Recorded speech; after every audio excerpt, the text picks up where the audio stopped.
काव्या ने की दूसरी शादी। अब कौन करेगा ईशा के गुस्से को शांत। कहानी की शुरुआत होती है जब सूरज काव्या को अकेले छिप छिप कर रोते हुए देख लेता है। ईशा के सामने झूठी सुहागन बने रहने की कोशिश में काव्या हर पल आरव की याद में तड़पती रहती है। उसका अकेलापन सूरज और पूरे परिवार से देखा नहीं जाता। तब सूरज ताईमा और पूरे परिवार को एक साथ बुलाकर काव्या की दूसरी शादी की बात करता है। पहले तो सभी उसका विरोध करते हैं, लेकिन सूरज कहता है कि अगर अभी कुछ नहीं किया गया तो काव्या की पूरी जिंदगी दुखों के सागर में डूब जाएगी। सूरज आगे कहता है, ईशा जी जब सच्चाई जानेंगी तब मुझे वैसे भी छोड़कर चली जाएंगी।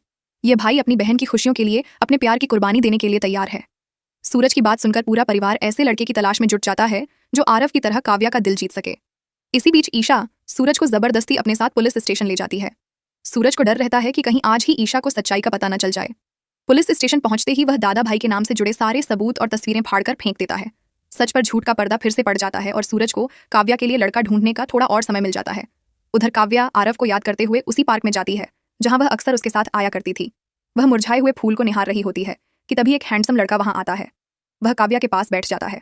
काव्या वहां से जाने लगती है, तभी वह लड़का उसका हाथ पकड़कर कहता है, बस 5 मिनट रुक जाओ, मुझे तुम्हें जी भरकर देखना है। यह सुनते ही काव्या को गुस्सा आ जाता है और वह उसे एक थप्पड़ मार देती है।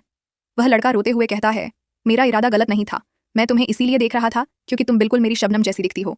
फिर वह अपनी दर्द भरी कहानी सुनाता है। उसकी पत्नी शबनम का एक्सीडेंट हो गया था और उसी हादसे ने उसे हमेशा के लिए उससे छीन लिया। उसकी कहानी सुनकर काव्या को उस अजनबी में अपने आरव की झलक दिखाई देने लगती है। वह उसे गले लगाने ही वाली होती है, लेकिन तभी उसे याद आ जाता है कि वह तन मन से सिर्फ और सिर्फ आरव की ही है। वह लड़का रोज काव्या से मिलने आता है और धीरे धीरे आखिरकार उसका दिल जीत ही लेता है। एक दिन काव्या और वह लड़का दोनों सूरज के पास आते हैं और अपने रिश्ते की बात करते हैं। सूरज खुशी खुशी उनकी बात मान लेता है और जल्द से जल्द शादी की तैयारी शुरू कर देता है। सूरज इस शादी में किसी को भी इनवाइट नहीं करता। यह शादी सिर्फ सूरज के परिवार और 4 दीवारों के बीच होती है। लेकिन असली तूफान तब आता है जब ईशा आरव की तस्वीर के सामने काव्या को किसी गैर मर्द के साथ देख लेती है। दोस्तों, यह तो मेरी प्रेडिक्शन स्टोरी थी। आपकी क्या राय है? क्या काव्या को दूसरी शादी कर लेनी चाहिए या नहीं? कमेंट में जरूर बताइए।